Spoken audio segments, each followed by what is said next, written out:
MotorWeek is made possible by TireRack.com, Rain-X, Hum by Verizon, State Farm, and WeatherTech.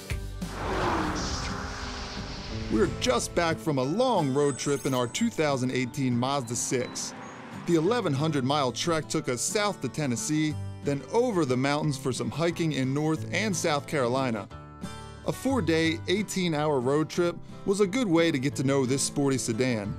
Interstates along the mostly rural route get boring, but the eager i4 turbo and smooth shifting 6-speed automatic kept it interesting. The adaptive cruise control expertly adapted to the changing traffic speeds throughout the trip. The driver-oriented cockpit is quiet with plenty of legroom, and we never tired of the newly redesigned seats during this long haul.